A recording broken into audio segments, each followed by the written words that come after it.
लेना।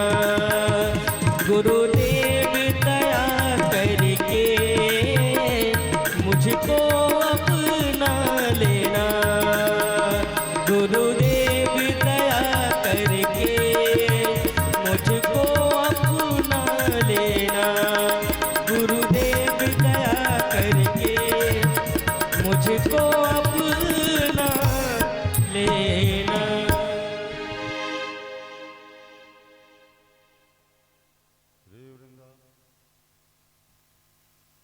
श्री वृंदावन बिहारी लाल की जय। श्रीमद्भागवत महापुराण की जय। गुरुर्ब्रह्मा गुरुर्विष्णुः गुरुर्देवो महेश्वरः। गुरुः साक्षात् परब्रह्म तस्मै श्री गुरुवे नमः। श्री गुरुचरणकमलेभ्यो नमः।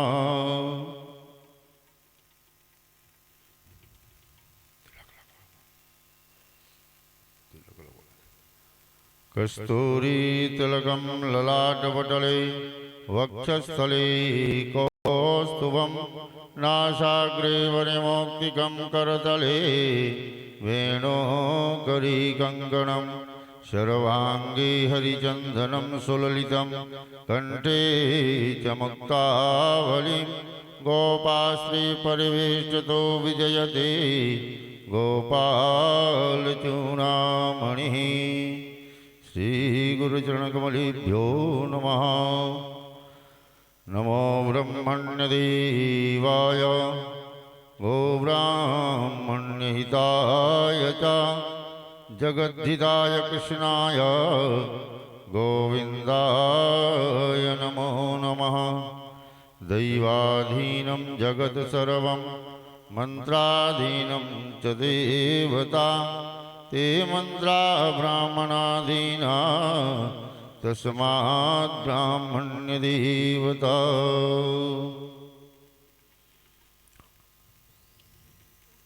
सर्वोपचारार्थे गन्धाक्षतवसपाणिं समर्पयामि। ज्वालामालिन्यै नमः रत्नेश्वर्यै नमः। ॐ इदग्गं हविः प्रजानानां मे हस्तो दाधाभिरग्गं सर्वागणग्गं स्वस्ताये आत्मधानि प्रजासानि पादोदानि लोकाधान्यवाजासानि अग्निं प्रजां बाहुलां वे करोद्वन्नं भयोरेषु समासु धत्त।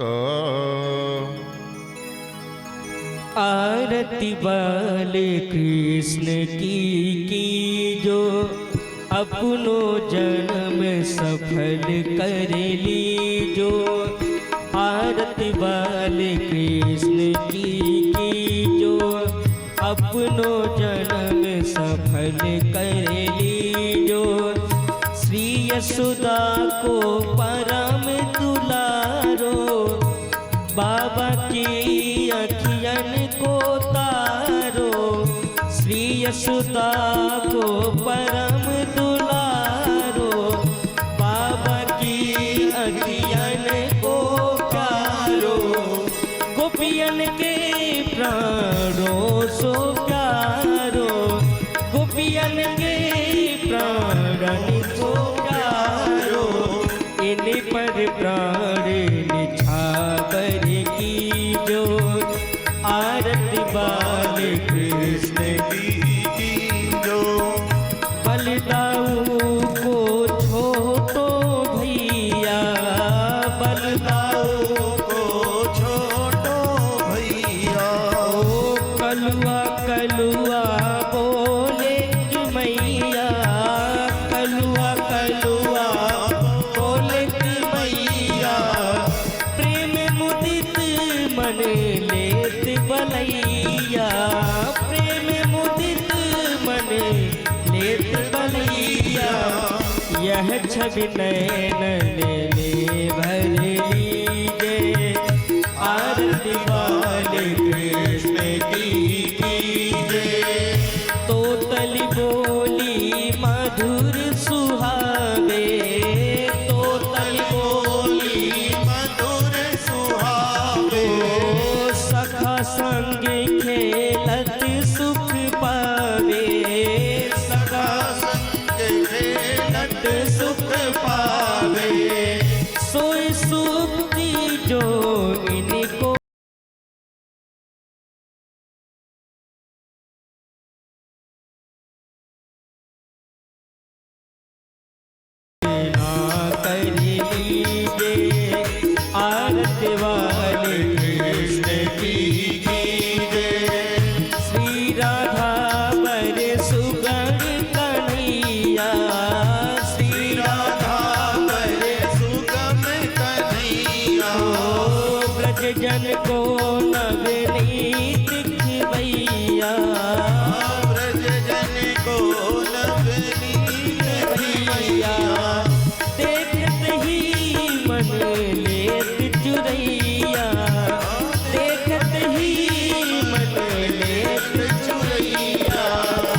अपना सर्व से इनको दीजो आरती बाल कृष्ण की कीजो अपनो जन्म सफल कर लीजो आरती बाल कृष्ण की कीजो अपनो जन्म सफल कर लीजो आरती बाल कृष्ण की कीजो कर्पूर गौरम करुणावतारम संसार सारम भुजगेन्द्रहारम सदा वसंतम हृदयारविंदे भवं भवानी सहितं नमामि त्वमेव माता च पिता त्वमेव त्वमेव बन्धुः जगता त्वमेव त्वमेव वीर्या द्रविडं त्वमेव त्वमेव सर्वं मम देव हरे राम राम राम हरे हरे हरे कृष्ण कृष्ण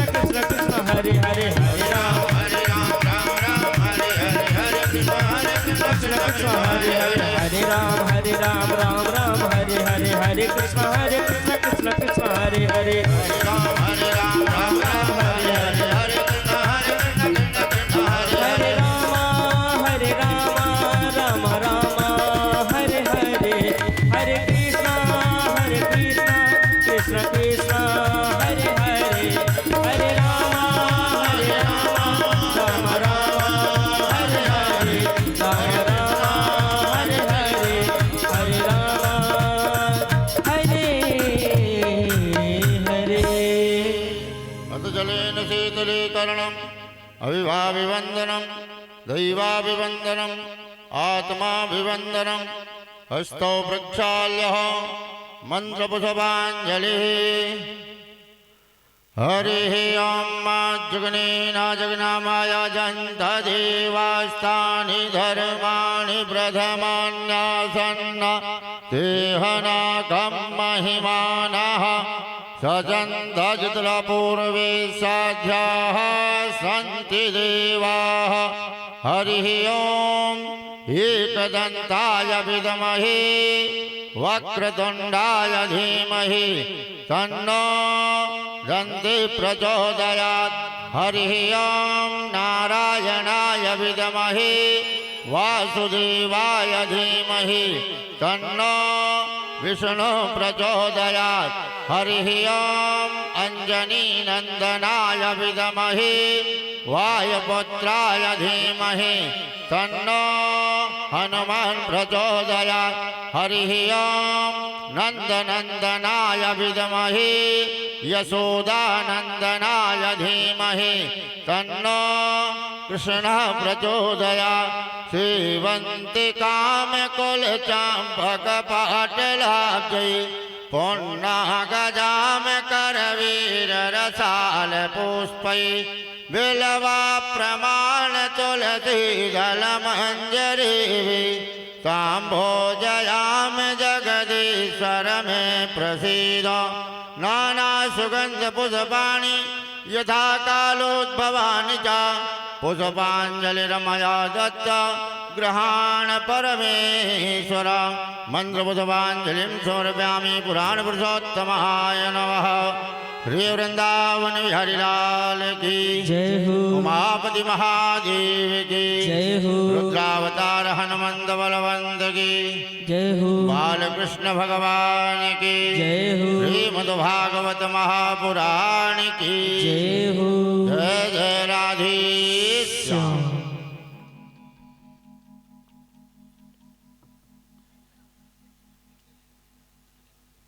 जय श्री राधे राधे राधे जय श्री राधे राधे राधे जय श्री राधे राधे राधे जय श्री राधे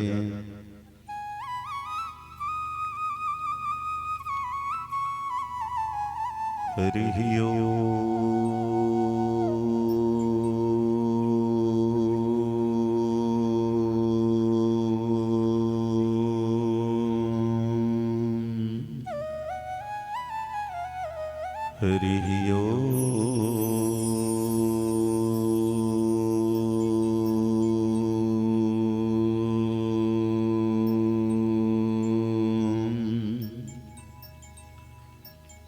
हरिः ओम्।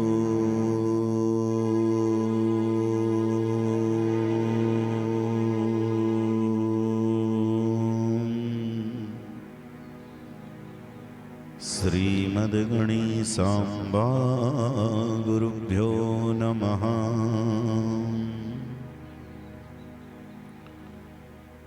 ध्येयं सदा परिभवग्नमभीष्टदोहम् तीर्थास्पदं शिवविरञ्जनुतं शरण्यम् भृत्यार्तिहं प्रणतपालभवाब्धिपूतम्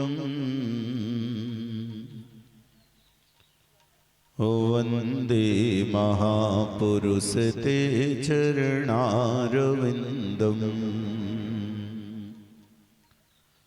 बंसी विभूषितकरान्नवनीरदाभा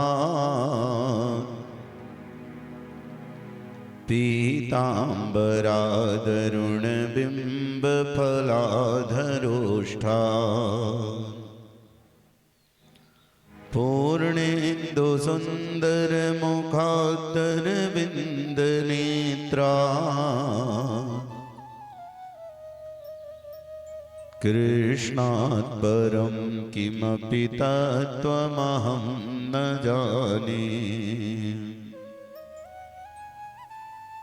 गङ्गातरङ्गरमणीयजटाकलापम्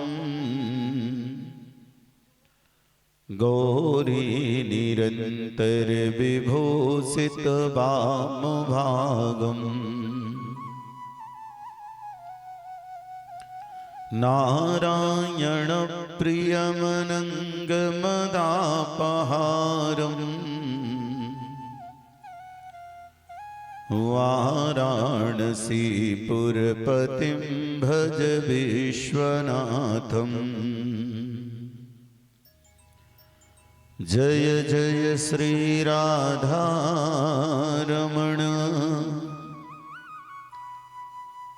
जय जय नवल किशोर जय गोपी चित चोर प्रभु जय जय माखन चोर। राधा मम स्वामिनी मैं राधे जुको दास जन्म जन्म मोहि दीजियो नित वृंदावन को वास नित वृंदावन को वास। परम मंगलमय अकारण करुणा वरुणालय भक्ति वांछित कल्पतरु नंद नंदन यशोदानंदन ब्रजेंद्र नंदन भगवान बालकृष्ण की है वांगमय प्रतिस्वरूपा श्रीमद् भागवत महापुराण, जिसके आज हम सब लोग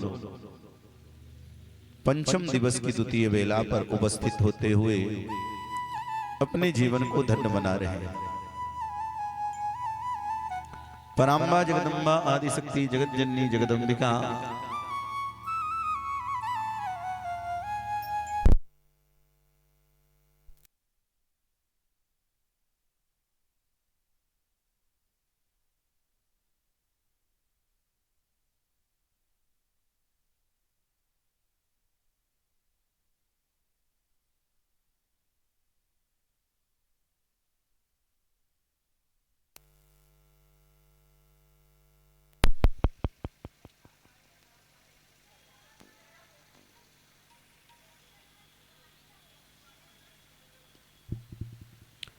पराम्बा जगदम्बा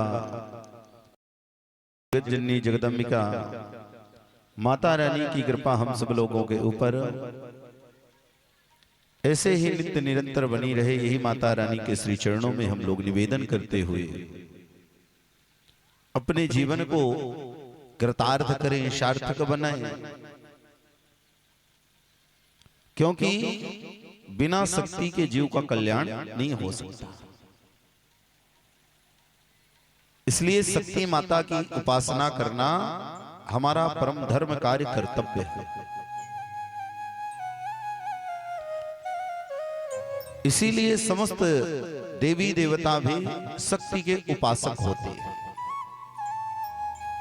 देवी भागवत के माध्यम से अगर श्रवण किया जाए तो बिना शक्ति के जीव का कल्याण नहीं हो सकता। और शक्ति निराकार है, माता रानी निराकार है। शरीर में कितनी शक्ति है, कितनी ताकत है, क्या कोई जान सकता है, समझ सकता है? ऐसा संभव है ही नहीं। ऐसी पराम्बा जगदम्बा आदि शक्ति की कृपा ऐसी ही नित्य निरंतर जीवन पर्यंत बनी रहे। दूर दराज से पधारे हुए हमारे आचार्य विद्वतगण, संगीतज्ञ भाई बंधु, माताएं बहनें, भक्तगण, मुख्य यजमान के रूप में हमारी माता जी जो निरंतर अपनी बड़ी बहू के साथ सुंदर भगवान की कृपा प्राप्त कर रहे हैं, सबके जीवन में ऐसी ही भगवान की मंगलमय कृपा बनी रहे। यही राधा माधव के श्री चरणों में निवेदन करते हुए, कन्हैया के श्री चरणों में निवेदन करते हुए हम भगवान से प्रार्थना करते हैं कि हे प्रभु, सर्वे भवन्तु सुखिनः सर्वे सन्तु निरामया। कहने का मतलब है सभी लोग सुखी रहें, आनंद पूर्वक रहें।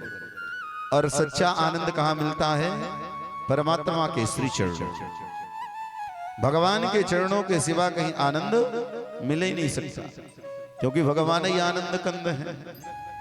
देखिए कल सायंकाल सत्र में हम लोगों को कितना आनंद आया। सब कुछ भूल गए थे कि नहीं भूल गए थे? रात में 8 बज रहे, 8:30 बज रहे, घर जाना है, भोजन भी बनाना है, सब भूल गए थे। भगवान की ऐसी दिव्य हित की कृपा, क्योंकि स्वयं आनंद कंद भगवान का कथा के माध्यम से प्रागट्य हुआ था। जो आनंद के प्रदाता हैं, ऐसे प्रभु का दिव्य जन्मोत्सव हम लोग कथा के माध्यम से, झांकी के माध्यम से, और भगवान की वह मोहनी झांकी का जो व्यक्ति दर्शन कर लेता है उसका जीवन तो धन्य ही हो जाता है। ये भगवान की अहित की कृपा है। आइए कल की कथा आगे श्रवण करने से पूर्व 2 बार भगवत नाम संकीर्तन करते हैं, कन्हैया के चरणों का आश्रय लेते हैं। जैसे भी कन्हैया की कृपा होगी तो कल से आगे की कथा श्रवण करते हुए हम लोग अपने जीवन को धन्य बनाएंगे। मेरी विनती यही है राधे रानी, कृपा बरसाए रखना महारानी, कृपा बरसाए रखना। मेरी विनती यही है राधे रानी, कृपा बरसाए रखना महारानी, कृपा बरसाए रखना महारानी, कृपा बरसाए रखना। मेरी विनती यही है राधे रानी, कृपा बरसाए रखना, कृपा बरसाए रखना। मुझे तेरा ही सहारा महारानी, तेरा ही सहारा महारानी, चैनों से लिपटाए रखना है, कृपा बरसाए रखना महारानी, कृपा बरसाए रखना महारानी, कृपा बरसाए रखना। मेरी विनती यही है राधे रानी, कृपा बरसाए रखना हो, कृपा बरसाए रखना। दोनों हाथ से बड़े भाव से ताली बजाते हुए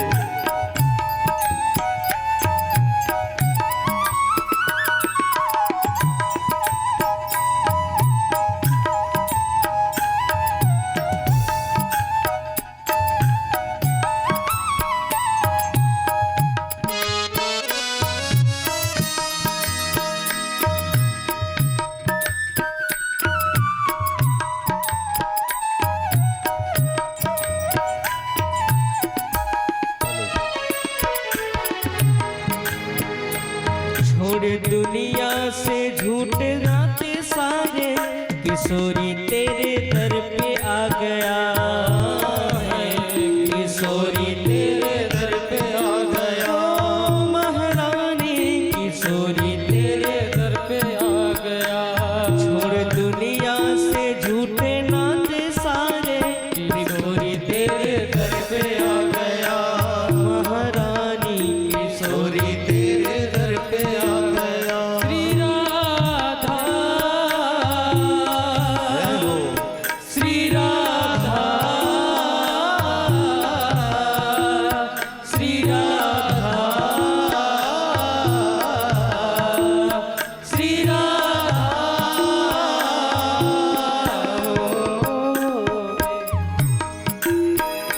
छोड़ दुनिया से झूठे नाते सारे, किशोरी तेरे दर पे आ गया। महारानी किशोरी तेरे दर पे आ गया। मैंने तुझको पुकारा ब्रजरानी, मैंने तुझको पुकारा ब्रजरानी, जग से बचाए रखना है, कृपा बरसाए रखना। राधा रानी कृपा बरसाए रखना। महारानी कृपा बरसाए रखना। श्री राधा, श्री राधा, राधा राधा राधा, श्री राधा, श्री राधा, राधा राधा राधा, श्री राधा, जय हो श्री राधा, हरि बोल। श्री राधा, श्री राधा, श्री राधा राधा।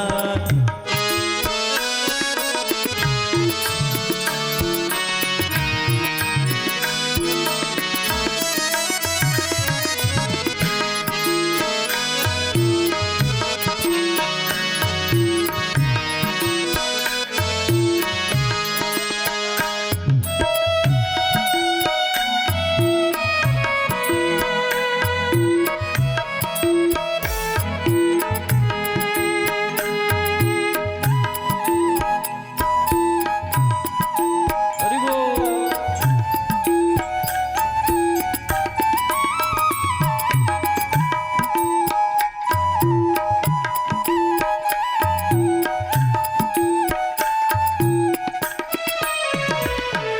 सांसों की माला की पे मैं सदा ही तेरा नाम सिमरू। राधा रानी सदा ही तेरा नाम सिमरू। सांसों की माला पे मैं सदा ही तेरा नाम सिमरू। राधा रानी सदा ही तेरा नाम सिमरू।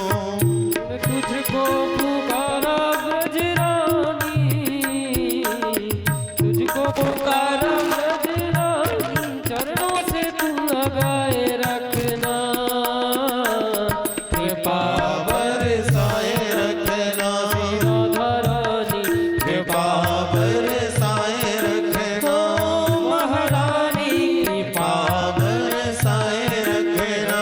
मैंने तेरा ही सहारा महारानी, मुझे तेरा ही सहारा महारानी, चैनों से लिपटाए रखना है, कृपा बरसाए रखना। महारानी कृपा बरसाए रखना। मेरी बेटी यही है राधा रानी, कृपा बरसाए रखना। महारानी कृपा बरसाए रखना। श्री राधा, श्री राधा, राधा राधा राधा, श्री राधा, श्री राधा, राधा राधा राधा, श्री राधा, श्री राधा, राधा राधा राधा, श्री राधा, श्री राधा, राधा राधा राधा, श्री राधा, श्री राधा, श्री राधा, राधा राधा, श्री राधा, श्री राधा, राधा राधा राधा, श्री राधा, श्री राधा, राधा राधा राधा, श्री राधा, श्री राधा, राधा राधा राधा, श्री राधा, श्री राधा, श्री राधा राधा, श्री राधा, श्री राधा, राधा राधा राधा।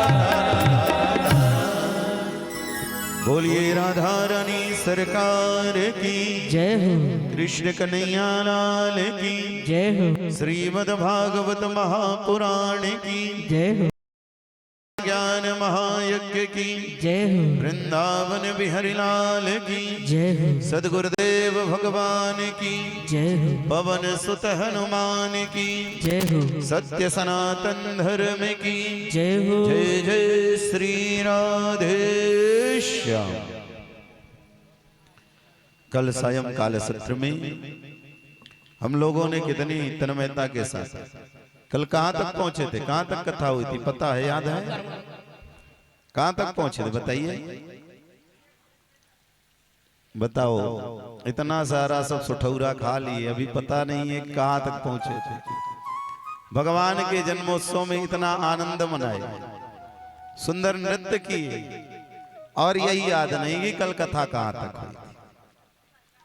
कल भगवान का दिव्य सुंदर हम सब लोगों मिलकर जन्मोत्सव मनाए, कितने आनंद की बात।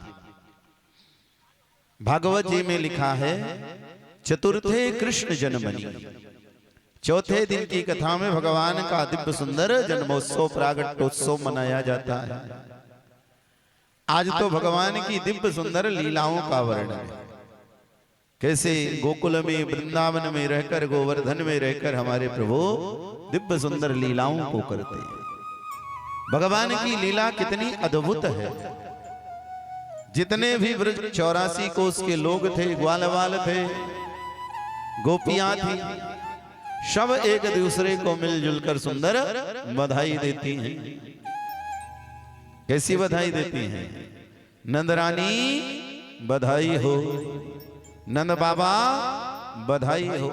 इतना दिव्य सुंदर वहां का माहौल बन चुका है, इतना दिव्य सुंदर आनंद है कि चारों तरफ दिव्य सुंदरता ही सुंदरता दिखाई देती। और हो भी क्यों ना, जहां पर ब्रह्म परमात्मा भगवान नारायण का प्रागट्य हो जाए और लीला पुरुषोत्तम भगवान का प्रागट्य हो जाए, तो वहां पर तो आनंद ही आनंद होता है। आज नंद बाबा उन ब्राह्मण देवताओं को बुलाते हैं जो 1 वर्ष पहले आए थे और नंद बाबा को आशीर्वाद देकर गए थे कि आपके यहां लाला का जन्म होगा। तो उन ब्राह्मण देवताओं को बुलवाए और सुंदर स्वस्ति वाचन करवाते हैं। वाचित्वा स्वस्तयनम जात कर्मात्मजस्य वै कारयामास विधिवत पितृदेवार्चनम तथा। वाचित्वा स्वस्तयनम, स्वस्ति वाचन का मतलब होता है कि जितने भी जीवन की अस्वस्थी यानी की कमियां होती हैं, जीवन में अगर किसी भी प्रकार की व्यवधानाएं होती हैं, वह सब अपने आप दूर हो जाती है। स्वस्थ का मतलब होता है कल्याण, उस जीव का कल्याण हो जाता है जितने लोग स्वस्ति वाचन के इस मंत्रों को श्रवण करते हैं। पंडित जी पूजा कराते हैं तो नहीं कहते कि चावल फूल ले लीजिए और स्वस्ति वाचन श्रवण करिए, जिससे आप लोगों का कल्याण हो और भगवान की भक्ति में हमारा मन लग जाए। उसी प्रकार से वह ब्राह्मण देवता आए, स्वस्ति वाचन की। स्वस्ति वाचन करने के बाद भगवान का जात कर्म संस्कार होता है। किस जाति में प्रभु का आगमन हुआ है, प्रागट्य हुआ है। कारयामास विधिवत पितृदेवार्चनम तथा, और इसके साथ साथ पितरों का और देवताओं का पूजन भी होता है। पितृ पूजन होना अनिवार्य बतलाया गया है। पितरों का पूजन करते रहना चाहिए। वर्ष में जो 15 दिन हमारे पितर पक्ष आते हैं ना, उसमें पितरों की पूजा अनिवार्य रूप से हमें करना चाहिए। जैसे ये नवरात्र का पावन पर्व चल रहा है, तो हम माता रानी का पूजन करते हैं कि नहीं करते? उसी प्रकार से पितरों का पूजन करना चाहिए। पितरों का पूजन करने से मिलता क्या है? तो हमारे शास्त्र में कहा गया है, गोत्रन्नो निवर्धन्ता, गोत्र की वृद्धि होती है, पुत्र पौत्र आदि की वृद्धि होती है। हमारा जो घर है, परिवार है, हमारा वंश आगे बढ़ता है। जिन माताओं के बालक नहीं होते, बच्चे नहीं होते, तो ये जब कुंडलियां आदि दिखाते हैं तो अगर उसमें पितृ दोष होता है तो उनके यहाँ घर में समस्याएं अक्सर यह बन जाती है। इसीलिए पितरों का पूजन करना चाहिए। पितर हमारे देव तुल्य हैं। पितरों का तो हमने दर्शन भी किया है, उनके को देखा भी है, लेकिन देवी देवताओं को तो हम नहीं देखे ना, फिर भी भगवान को मानते हैं। भगवान सर्वत्र है और मानना भी चाहिए। उसी प्रकार से पितरों का भी पूजन करना अनिवार्य है। उदाहरण के लिए जब राम जी रावण का उद्धार करते हैं, मारते हैं, तो मारने के बाद दशरथ जी महाराज अपने कुल परिवार में इतना गौरवान्वित होते हैं कि राम जी के पास जाते हैं, उन्हें दर्शन देते हैं और राम जी से यही कहते हैं, राम तुमने तो हमारे कुल परिवार की मर्यादा को और भी आगे बढ़ा दिया, कीर्ति को बढ़ाया है। मैं तुमसे बड़ा प्रसन्न हूं और तुम हमसे कुछ मांग लो। जो राम जी के पिता है दशरथ जी महाराज, अच्छा ये बताइए, क्या दशरथ जी महाराज किसी नरक में गए रहे होंगे? क्या उनकी कोई दुर्गति हो?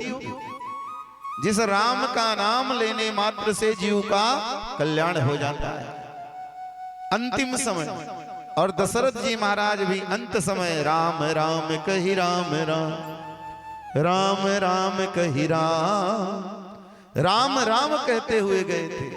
उन्हीं का स्मरण, उन्हीं का मनन, उन्हीं का चिंतन करते हुए इस संसार सागर को छोड़े थे। और रंगनाथ भगवान की वह हमेशा पूजन किया करते थे। तो उनकी तो कभी दुर्गति हो ही नहीं सकती। वो तो परमात्मा के परम धाम को प्राप्त किए रहे होंगे। तो भी रावण के मारने पर राम जी के पास आते, उन्हें दर्शन देते हैं और कहते हैं कि तुम हमसे कुछ मांग लो। राम जी ने कहा, पिताजी हमें कुछ नहीं चाहिए, लेकिन दशरथ जी महाराज बार बार कहते रह गए। तो राम जी ने कहा कि पिताजी अगर कुछ आपको देना ही है तो जो माता कैकेयी को आपने त्याग दिया है। दशरथ जी महाराज माता कैकेयी को त्याग दिए थे और उन्हें श्राप दे दिए थे। तो अगर पिताजी हमें कुछ देना ही है तो माता कैकेयी को श्राप से आप मुक्त कर दीजिए, यही हमें आशीर्वाद दे दीजिए। दशरथ जी ने कहा कि राम वास्तव में तुम्हारे जैसा इस संसार जगत में कोई हो ही नहीं। जिस मां के कारण तुम 14 वर्ष के लिए बन बन भटके, उसी मां के लिए तुम ऐसा आशीर्वाद मांग रहे हैं। उसी प्रकार से पितरों का आशीर्वाद नित्य निरंतर चलता रहता है। उनकी पूजा अवश्य करनी चाहिए। कोई भी अनुष्ठान होता है, पूजन होता है, यज्ञ होता है, जैसे उपनयन संस्कार होगा, उपनयन संस्कार में मंत्री पूजन होता है, मातृका पूजन। तो इसका मतलब क्या है, भाव क्या है? मातृका पूजन में नांदी मुख श्राद्ध होता है, पितरों का आवाहन होता है। अच्छा ये बताइए, किसी भी आप व्रतबंध में गए होंगे, विवाह में गए होंगे, तो कोई देवी देवता स्थापित रहते हैं? किसी की मूर्ति रहती है? किसी की मूर्ति नहीं रहती।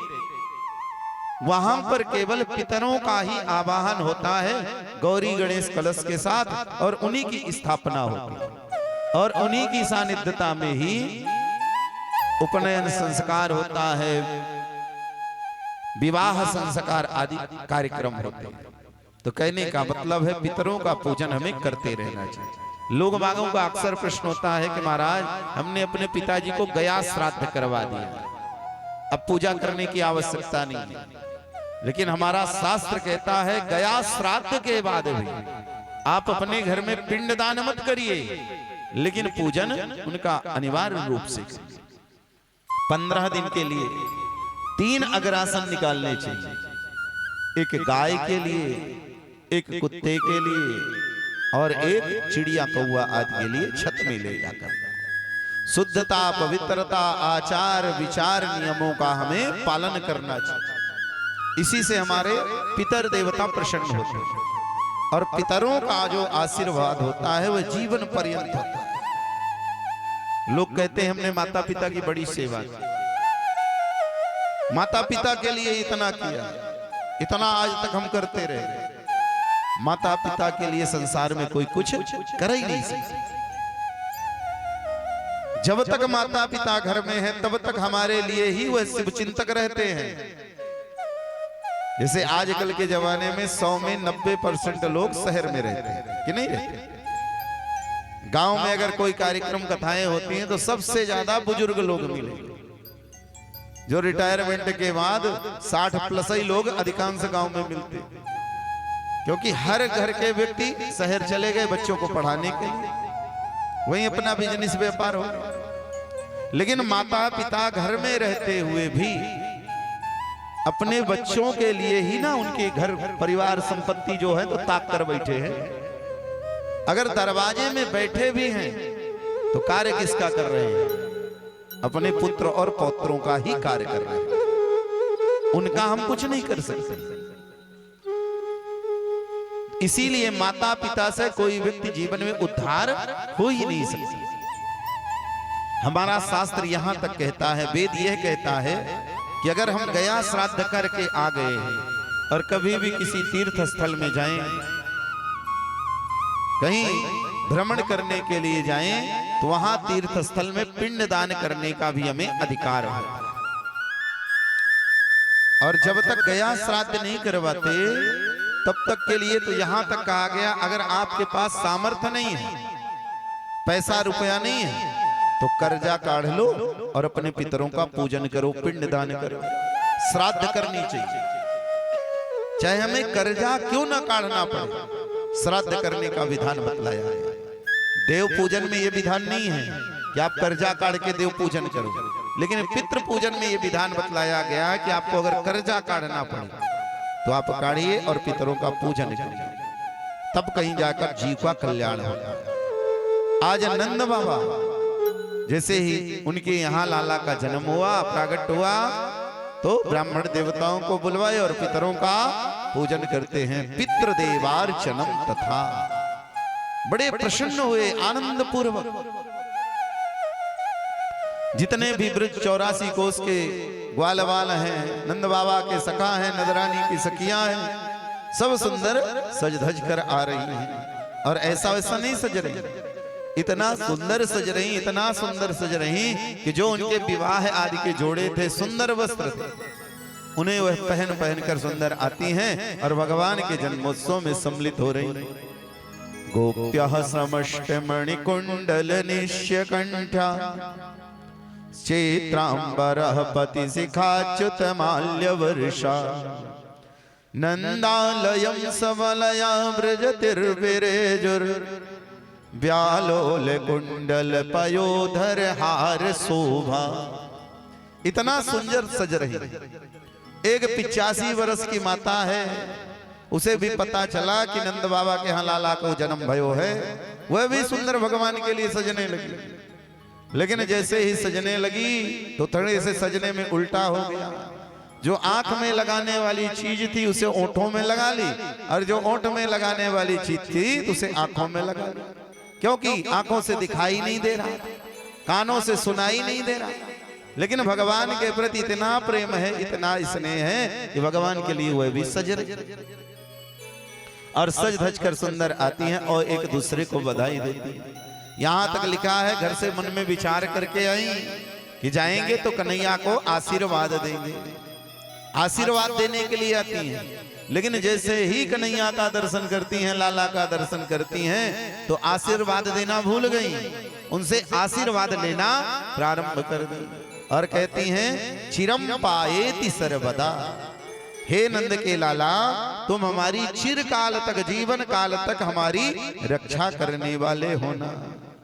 अब तुम्हारा ही आश्रय है, तुम्हारे सिवाय संसार जगत में किसी का कोई आश्रय है ही नहीं। इस प्रकार से सुंदर सज धज कर आती हैं। यह जो आवाज थी, यह बात बरसाने तक पहुंच गई। अब बरसाने में कौन रहता है? राधा रानी। बरसाने में राधा रानी रहती हैं, और राधा रानी कन्हैया से 11.5 महीना की बड़ी थी, पहले ही आ गई थी। और ब्रसभान जो में नंद बाबा में आपस में शर्त हुई थी, पहले ही बात हो गई थी, जिसके यहाँ लाला होगा या लाली होगी तो हम दोनों एक दूसरे के संबंधी बन जाएंगे, एक दूसरे का विवाह करेंगे। अब ये सारी बातें हो गई थी पहले, जैसे ही वृषभानु जी को यह बात पता चलती है वह भी बड़े प्रसन्न हुए और सुंदर थाल सजाते हैं और थाल में बहुत सारे फल मिष्ठान आदि कपड़े वस्त्र आदि रखते हैं और कन्हैया के लिए टीका करने के लिए जा रहे हैं। राधा रानी की जितनी भी सखियां हैं वह भी सुंदर सज धज के भगवान के जन्मोत्सव में सम्मिलित होने के लिए जा रहे हैं। आनंद पूर्वक नाचते गाते हुए जैसे ही गोकुल में पहुंचते हैं, जितने भी गोकुलवासी थे उन्होंने कहा भैया तुम्हें पता है कि वृषभानु थाल लेकर आए हैं, कन्हैया का टीका करने के लिए आए हैं। तो एक नंद बाबा का सखा था, उसने कहा कि हाँ भैया पता है, देखो अभी कन्हैया का जन्म हुआ नहीं और टीका पहले होने लगा। टीका पता है ना किसे कहते हैं? टीका कहते हैं सगाई को, कि भगवान अभी हुए नहीं और उनका टीका पहले होने लगा, अभी आएगी पहले ही व्यवस्था होगी। देखिए कन्हैया की कितनी बड़ी कृपा है। और जितने भी ब्रजवासी थे, राधा रानी की सखियां थी, सुंदर नृत्य करते हुए और नाचते गाते हुए भगवान के जन्मोत्सव में सम्मिलित हो रही हैं और नाच रही हैं, गा रही हैं। और क्या कह रही हैं? नंद महर घर टोडा जायो, बरसाने से टीको आयो।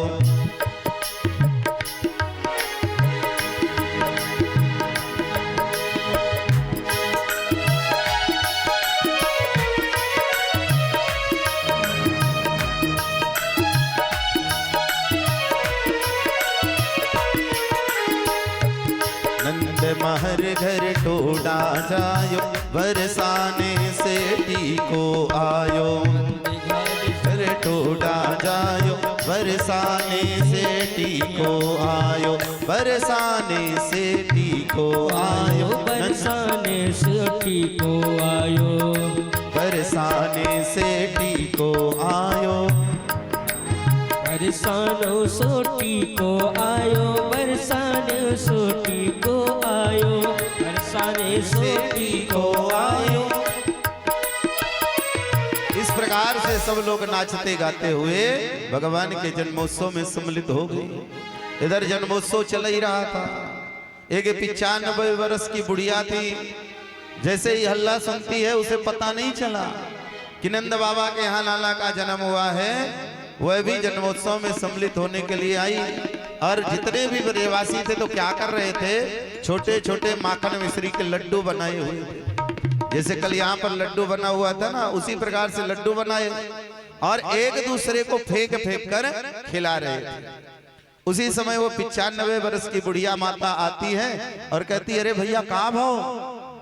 हमें तो अभी तक पता नहीं चलो कि भाव का। तो एक ग्वाल वाला भगवान का सखा था, उसने कहा भैया तुझे अभी पता नहीं चला कि का भाव? जैसे वो मुंह खोलती है तो दूसरा क्या करता है? छोटा सा लड्डू फेंकता है तो मुख के माध्यम से सट्ट से उसके पेट में चला गया, क्योंकि मुख में दांत तो थे नहीं कि दांत में वह अड़ जाए, सट्ट से पेट में चला गया। एक भगवान का सखा ग्वाल वाला कहता है कि भैया तुझे पता नहीं, नंद के यहाँ लाला को जन्म भयो है।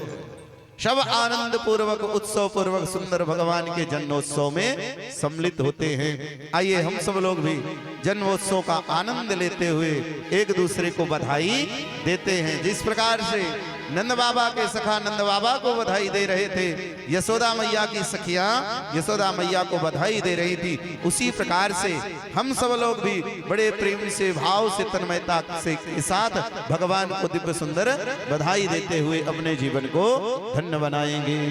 बधैया बाजे आगने में, बधैया बाजे आगने में, बबैया बाजे आगने में, आगने में हो, आगने में, आगने में हो, आगने में, बधैया बाजे आगने में, बधैया बाजे आगने में।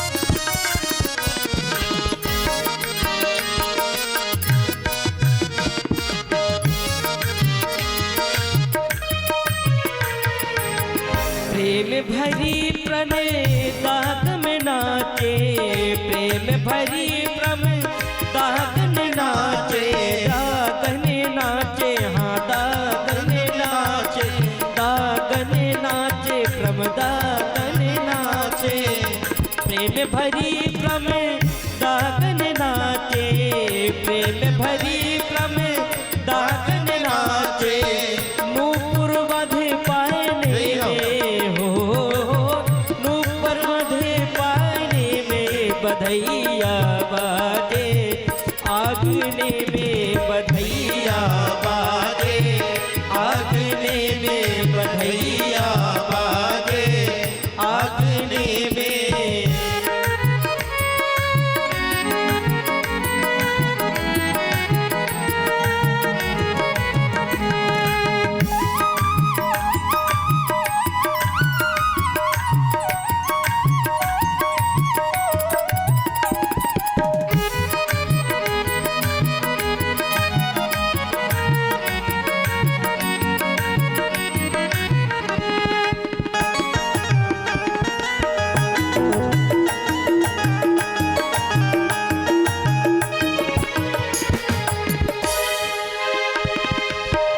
न्यौछावर श्री कृष्ण ललाजू, न्यौछावर श्री कृष्ण ललाजू, न्यौछावर श्री कृष्ण ललाजू, न्यौछावर श्री बाल कुंवर जी, बाल कुंवर जी, हाँ बाल कुंवर जी, बाल कुंवर जी, हाँ बाल कुंवर जी, न्यौछावर श्री बाल कुंवर जी, न्यौछावर श्री बाल कुंवर जी, नहीं को लाजत मांगने में हो, नहीं को लाजत मांगने में बधैया बाजे, आंगने में बधैया बाजे, आंगने में बधैया बाजे, आंगने में, आंगने में हो, आंगने में, आंगने में हो, आंगने में बधैया बाजे, आंगने में बधैया बाजे, आंगने में।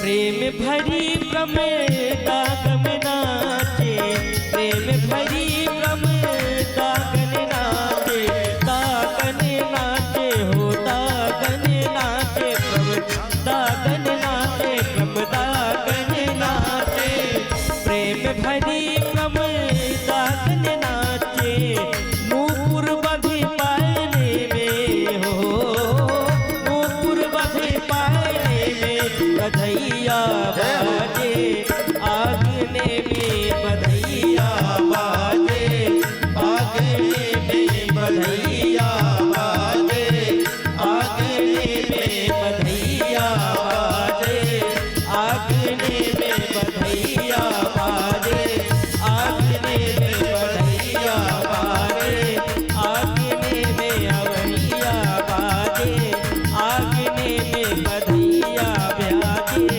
आंगने में बधैया बाजे, आंगने। इस प्रकार से सब लोग नाच रहे हैं, गा रहे हैं, आनंद मना रहे हैं। ये नहीं लग रहा कि नंद बाबा के यहाँ लाला का जन्म हुआ है, प्रकट हुआ। समस्त ब्रजवासियों के मन में ये भाव है कि आज हमारे यहाँ भगवान की कृपा हुई है।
बोलिए वृंदावन बिहारी लाल राधा रानी सरकार की जय हो। आज थोड़ा ज्यादा कमजोरी हो रही जयकाराम। कल भगवान का जन्म भी हो गया, तो कल तो केवल प्रसाद में सुठौरे बस मिला था, आज 56 भोग मिलेंगे। इसलिए जितना ही तेज जो जयकारा बोलेगा उसको उतना ही ज्यादा मिलेगा 56 भोग। देखिए सामने टेबल लग चुकी है, व्यवस्था बन रही है भगवान की दिव्य सुंदर 56 भोग। तो 56 भोग का हमें आनंद लेना है कि नहीं। गोवर्धन भगवान का पूजन करना है। जो गोवर्धन साक्षात भगवान का कृष्ण का ही रूप है। गोवर्धन के लिए यहाँ तक बतलाया गया है, जो जिस कामना से गोवर्धन महाराज की परिक्रमा करता है 1 वर्ष में वह कामना अवश्य पूर्ण होती है। अभी अभी की 2-4 दिनों की बात है, हमारे देश की जो राष्ट्रपति है वो भी पैदल जाकर गोवर्धन की परिक्रमा लगा। तो गोवर्धन की परिक्रमा का कितना बड़ा महत्व है। तो यहाँ नंद बाबा के यहाँ जितने भी ब्रजवासी हैं, ब्रज 84 कोस के, तो ये नहीं मान रहे कि नंद के यहाँ लाला का जन्म भयो है। वो ये मान रहे हैं कि हमारे यहाँ कन्हैया का लाला का जन्म हुआ है। हम सब लोग उसकी सानिध्यता में हैं, वह हम सब लोगों का है। इसीलिए भगवान कभी किसी एक के नहीं होते, भगवान सबके होते हैं। क्योंकि भगवान समदर्शी हैं, सबको एक भाव से देखते हैं भगवान। वो तो सुख और दुख व्यक्ति के कर्मानुसार मिलता है, जो जैसा करेगा उसे उसी प्रकार से प्राप्त होगा। इधर नंद बाबा बड़े धूमधाम से भगवान का जन्मोत्सव मना रहे हैं। नंदस्त्वात्मज उत्पन्ने जातलादो महामना आहूय विप्रान् वेद ज्ञान स्नातः सुचिलंकृता। और वह वेदपाती ब्राह्मणों को बुलाते हैं और भी ब्राह्मण देवता संतों को बुलाते हैं और सुंदर उनको 1 लाख गाय का दान दे रहे। थोड़ा मोड़ा दान नहीं रहे, 1 लाख गायों का दान दे रहे। और ऐसी वैसी गाय का दान नहीं दे रहे, सबत्सा गाय का दान दे रहे। सबत्सा गाय जानते हैं किसे कहते हैं? जिसने प्रथम बार बछड़े को जन्म दिया हो उसे सबत्सा गाय कहते हैं। तो दान देने का जो विधान है, तो ऐसी ही गाय का हमें दान देना चाहिए। ऐसी गाय का दान नहीं देना चाहिए जो कि पंडित जी के घर तक पहुंचे ही ना पाए, और मान लो कि पहुंच भी जाए तो दूध दही की घर में उनकी व्यवस्था तो कदापि हो ही ना पाए। ऐसी गाय का हमें दान देने से कोई दान का हमें फल नहीं मिलता। धेनूनां न्यूते प्रादा विप्रेभ्यः समलंकृते तिलाद्रीन् सप्तरत्नैघा सतकौंभाबरामृता। धेनूनां न्यूते प्रादात्, उन गायों को ऐसा सजा धजा कर सुंदर दान दे रहे हैं। गाय के खुर में चांदी के खुर लगवा रहे हैं, गाय के सींग में सोने का सींग लगवाकर सुंदर उन्हें सजा रहे, और इसके बाद विप्रेभ्यः समलंकृते, सजा धजा कर ब्राह्मण देवताओं को दान दे रहे। तिलाद्रीन् सप्तरत्नैघा, जिस प्रकार से तिल के 7 पहाड़ होते हैं, उसी प्रकार से सोने चांदी के रत्नों के 7 पहाड़ बनाकर वह ब्राह्मण देवताओं को दान पर दान दिए जा रहे हैं। इतना दान दे रहे हैं, इतना दान दे रहे हैं। कुबेर महाराज जो स्वर्ग के खजाने के राजा हैं, उनकी भी मति बौरा गई। उन्होंने मन में सोचा कि नंद बाबा के यहाँ इतनी व्यवस्था हो कैसे गई, कहां से इतनी संपत्ति आ रही है। और वहीं से वे कहते हैं कि नंद महाराज इतना सब कुछ मत लुटा दो। नंद कछु इतनो जो दियो घन श्याम कुबेरों की मत बैरी, देखत मोह लुटाए दियो न बची बचिया छछिया न पिछोरी। अरे नंद महाराज इतना मत लुटा दो कि कुछ तुम्हारे घर में बचने वाला ना हो। लेकिन भगवान की कृपा देखिए, हित की कृपा देखिए कि साक्षात जहां लक्ष्मीपति आ जाए वहां कभी लक्ष्मी की कमी हो ही नहीं सकती। अब तो नारायणे आ गए हैं तो लक्ष्मी तो अपने आप भागते चली आई, वहां कभी किसी चीज की कमी हो ही नहीं सकती। आज नंद बाबा इतना लुटाए पर लुटाए चले जा रहे हैं। 6 महीनों तक भगवान का जन्मोत्सव चलता रहेगा। सब लोग आते हैं लाला को आशीर्वाद देने के लिए, लाला से आशीर्वाद लेने के लिए। नंद बाबा यशोदा मैया के महल में आते हैं, जन्मोत्सव में सम्मिलित हुए, लेकिन रोहिणी जी नहीं आई। राजा परीक्षित कहते हैं सुखदेव जी महाराज से, गुरुदेव रोहिणी जी क्यों नहीं आई? तो सुखदेव जी महाराज ने कहा कि राजन, अगर किसी स्त्री के पति के जीवन में अगर कोई संकट हो तो उस स्त्री का यह धर्म नहीं है कि किसी भी शुभ कार्य में वह सज धज कर उस कार्य में सम्मिलित हो। तो रोहिणी के जीवन में तो 2 संकट है। पहला संकट पति के जीवन में है। कंस महाराज के कारागृह में वसुदेव जी महाराज, वसुदेव जी रोहिणी के पति थे। 7 पत्नियां थी, 7 पत्नियों में रोहिणी जी का भी नाम आता है। तो पहला कष्ट तो यह था कि पति कंस के कारागृह में है, जेल में है, तो पत्नी कैसे उत्सव में सम्मिलित हो सकती है, कैसे सज धज कर जा सकती है। और दूसरा संकट ये था कि 1 वर्ष हो गए उनके यहाँ बालक का जन्म हुए, उसने आज तक अपने नेत्रों को नहीं खोला था। अब पुत्र का भी कष्ट था, तो रोहिणी जी कैसे चली जाए? नंद बाबा यशोदा मैया से कहते हैं कि यशोदा, सब लोग लाला को आशीर्वाद देने के लिए आए, लेकिन रोहिणी नहीं आई। तुमने रोहिणी को नहीं बुलाया क्या? यशोदा मैया कहती है कि बाबा आपको तो पता ही है कि हम किसी को बुलाने नहीं गए, जिसको जैसे पता चल गया वो सब दौड़ दौड़ कर आ रहे हैं, सज धज कर आ रहे हैं और लाला को आशीर्वाद दे रहे हैं। क्योंकि यह तो हमारा बस थोड़ी लाला है, ये तो सबका लाला है। लेकिन रोहिणी जी नहीं आई, तो हमें आपको दोनों लोगों को चलना चाहिए और रोहिणी जी के पास। ऐसी कौन सी समस्या है उनके जीवन में कि वह लाला के जन्मोत्सव में सम्मिलित नहीं हुई? नंद बाबा यशोदा मैया दोनों लोग गए रोहिणी जी के पास और रोहिणी जी से कहते हैं, रोहिणी चा महाभागा नंद गोपाभिनंदिता व्यचरत दिव्यवासा सहस्त्राभरण भूषिता। अरे रोहिणी, आप लाला के जन्मोत्सव में क्यों नहीं आई? उसे आशीर्वाद देने क्यों नहीं आई? रोहिणी जी ने कहा कि मैं यहीं से झरोके से ही, खिड़की से ही देखकर आपके लाला को आशीर्वाद दे रही। आपको तो पता ही है क्यों मैं नहीं आई। नंद बाबा ने कहा कि ये हमारा बस थोड़ी लाला है, ये तो सबका लाला है, ये सबके आशीर्वाद से ही तो हुआ है, इसलिए आप सबको चलना चाहिए, आशीर्वाद देना चाहिए। और ये जो जन्मोत्सव हो रहा है तो किसी साधारण बच्चे का जन्मोत्सव नहीं है, ये तो परब्रह्म परमात्मा का जन्मोत्सव चल रहा है। और भगवान के जन्मोत्सव में जाने से जीवन के सारे संकट अपने आप कट जाते हैं।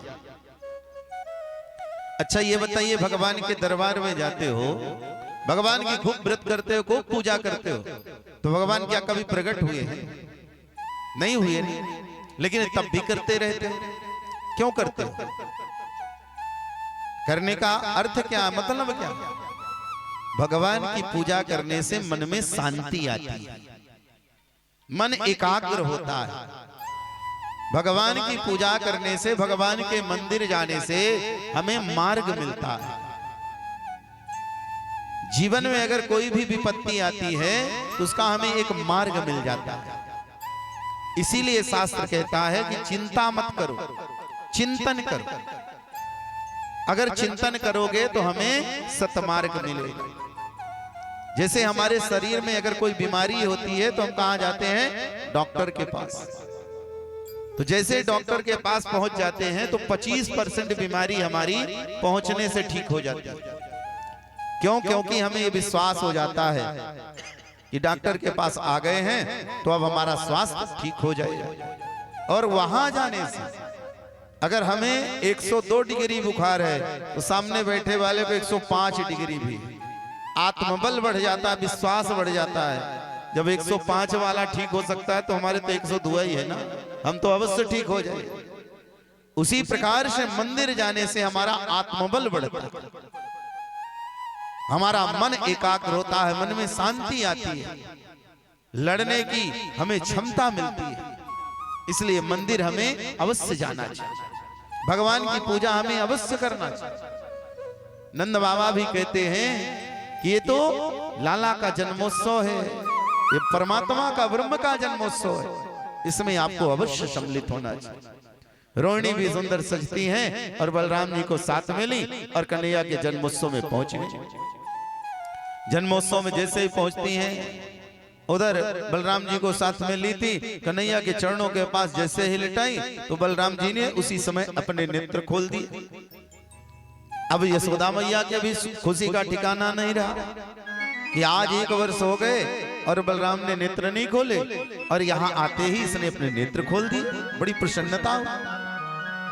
परीक्षित प्रश्न करते हैं कि गुरुदेव, बलराम जी अपने नेत्रों को क्यों नहीं खोले थे? तो सुखदेव जी कहते हैं कि राजन, बलराम जी ने जीवन में अपने संकल्प लिया था, इस संसार सागर में अगर हम सबसे पहले दर्शन करेंगे तो अपने प्रभु का करेंगे, प्रभु के पहले किसी को हम नहीं देखेंगे। आज उनके प्रभु परमात्मा आ गए, इसलिए बलराम जी ने अपने नेत्रों को खोल दिया और प्रभु का दर्शन करते हैं।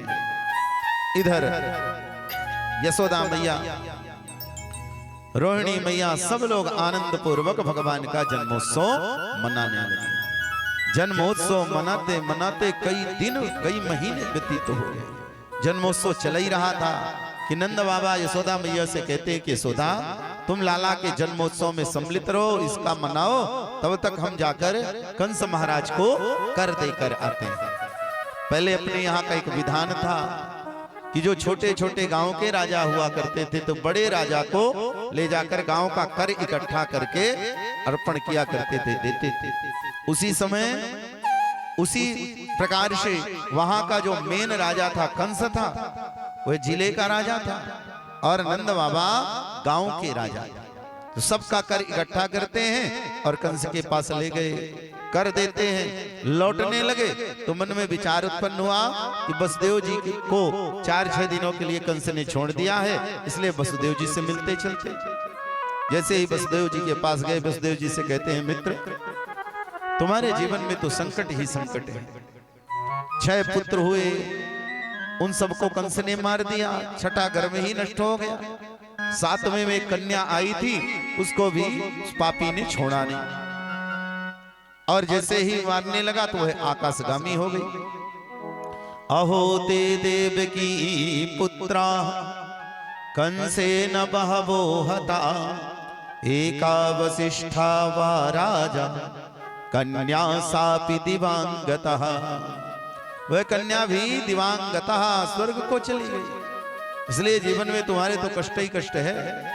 वसुदेव जी कहते हैं कि बाबा, जो आपके यहाँ लाला का जन्म हुआ है ना, जन्मोत्सव चल रहा है, उसे मैं अपने छोटे ही वाला बेटा मानता हूं, उसी में मैं बड़ा संतुष्ट हूं।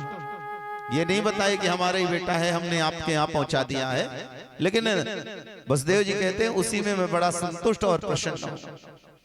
नंद बाबा ने कहा कि अरे वसुदेव जी, वो हमारा ही बस थोड़ी लाला है, वो तो सबका लाला है, वो आपका भी लाला है, और आपको भी जिस प्रकार से हम प्रेम करते हैं उसी प्रकार से आपको भी प्रेम करना चाहिए। इस प्रकार से वार्तालाप चल ही रही थी कि वसुदेव जी ने कहा कि बाबा, हम कुछ ज्योतिष का भी ज्ञान रखते हैं, तो ज्योतिष के माध्यम से हमने देखा है कि आपके गोकुल में कुछ ना कुछ उत्पात होने वाला है, इसलिए आपको अतिशीघ्र गोकुल ले जाना चाहिए, जिससे कि उत्पात ना होने पाए।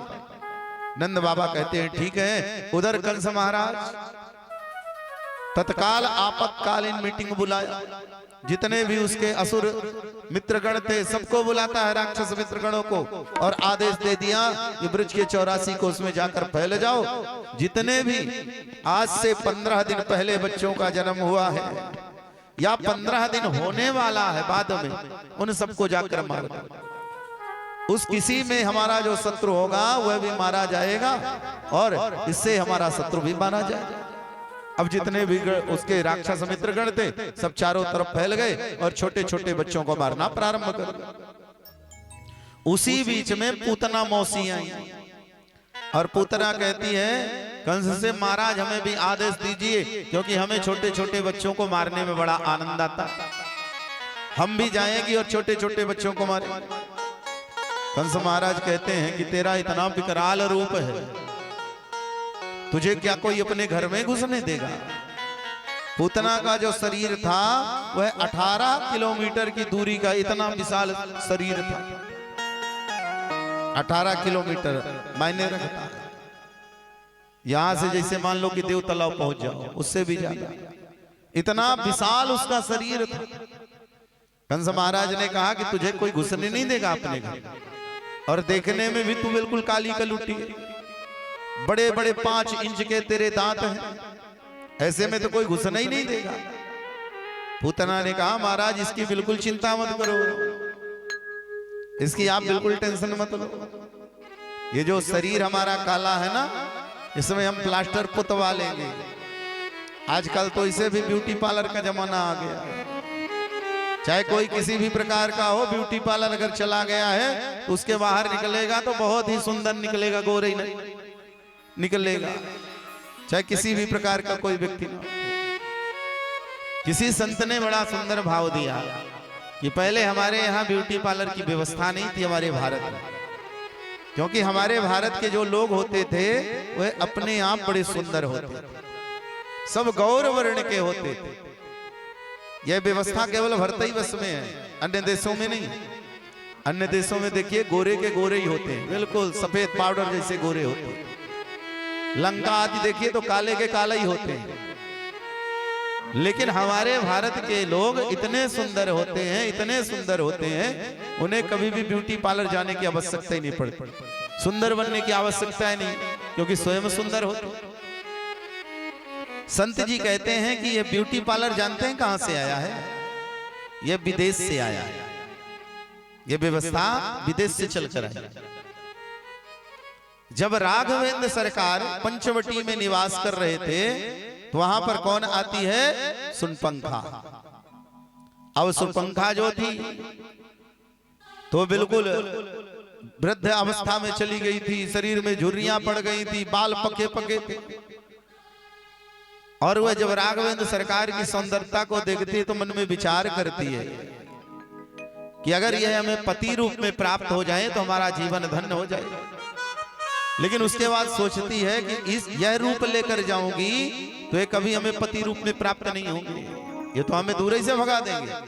तो तुरंत वह लंका जाती है और लंका जाकर ब्यूटी पार्लर करवा के आ गई और भगवान के सामने कहती है कि तुम्हारे जैसा पुरुष और हमारी जैसी नारी संसार में कहीं होगी।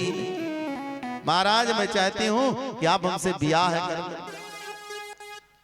तब से यह ब्यूटी पार्लर की परंपरा प्रारंभ हो गई। एक संत ने कहा महाराज अगर कोई व्यक्ति बिल्कुल काला हो, बिल्कुल ही काला, और यही बैसाख जेठ का महीना चल रहा हो और ब्यूटी पार्लर चला जाए और 10-20 मिनट आधे घंटे ऐसे पंडाल में बैठना पड़ जाए, तो फिर उसकी क्या स्थिति होगी? उसकी फिर क्या स्थिति होगी? पसीना चलेगा, और जब पसीना चलेगा तो बीच बीच में जब वह ब्यूटी पार्लर का वो कलर छूट जाएगा तब वो देखने में कैसे लगेगा? संत जी ने कहा कि महाराज वो उसी प्रकार से लगे जैसे आटे में भाटे को डाल दिया जाए और फिर उठाया जाए तो देखा जाए, कहीं गोरा होगा तो कहीं काला होगा, उसके तो कई रंग हो जाए। इसलिए महाराज ब्यूटी पार्लर की ओर जल्दी व्यक्ति को नहीं जाना चाहिए। भगवान ने हमें जो दे दिया है उसमें बड़े संतुष्ट रहना चाहिए।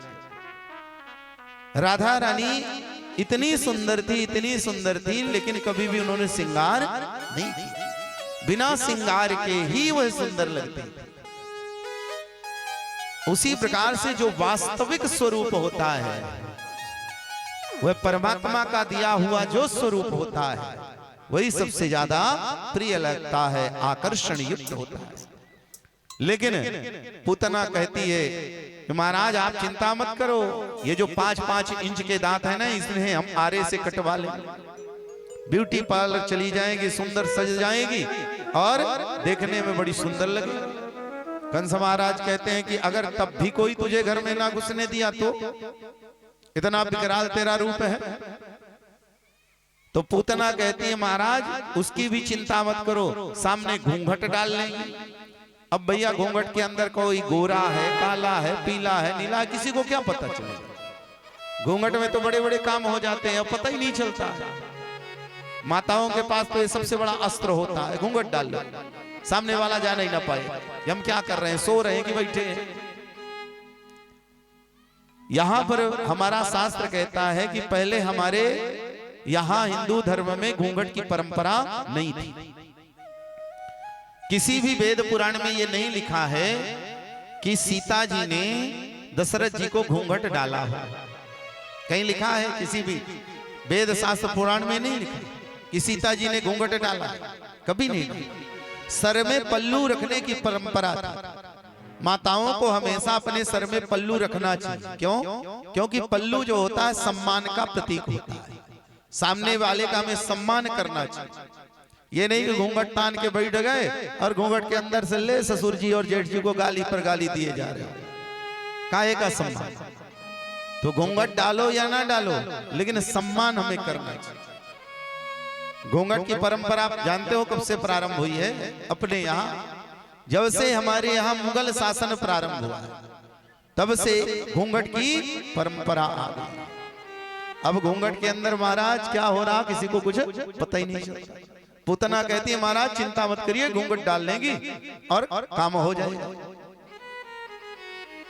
कंस कहता है कि ठीक है, अगर तेरी इच्छा ही है छोटे छोटे बच्चों को मारने की और तू इतना ही प्रयत्न कर रही है, कह रही है, तो ठीक है तू जा। अब पूतना मौसी दिव्य सुंदर सज गई और सजने के बाद अपना सुंदर सा स्वरूप बना लिया, सामने घूंघट डाल ली। इतना सुंदर सजी, इतना सुंदर सजी कि जैसे गोकुल में प्रवेश करती है तो जितनी भी गोपियां थी यशोदा मैया की, वह अपने आप उसे मार्ग दे दी। एक गोपी कहती है कि कितनी सुंदर ये गोपी सज कर आई है, ऐसा लग रहा कि साक्षात देवांगना आ गई है, अप्सरा उतर के आ गई है। एक गोपी ने कहा अरे तुझे पता नहीं यशोदा मैया की बचपन की सखी होगी, इसलिए इतना सज धज कर आई है। सब लोगों ने मार्ग दे दिया और पूतना डायरेक्ट नंद महल में प्रवेश कर गई। पूतना कहते किसे, हमें यह जानना चाहिए पूतना है क्या? पूतना का अर्थ होता है अविद्या। जिसके जीवन में ज्ञान न हो उसे पूतना कहते हैं। और पूतना के हृदय में किसी भी प्रकार का प्रेम नहीं होता, स्नेह नहीं होता, सामने वाले के प्रति सुंदर भाव नहीं है। और अविद्या का इस शरीर में जीवन में कितने जगह वास होता है? 14 जगह वास होता है। 5 कर्मेंद्री, 5 ज्ञानेंद्री, मन, बुद्धि, चित्त और संस्कार, इन 14 जगहों पर पूतना निवास करती है। यानी कि अविद्या हमारे जीवन में इन 14 जगहों पर निवास करती है।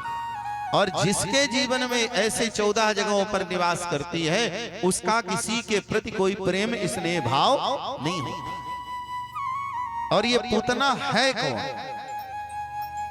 पूतना के विषय में बतलाया गया है कि राजा बलि की बिटिया का नाम रत्नमाला था, वही दूसरे जन्म में पूतना बनकर आई।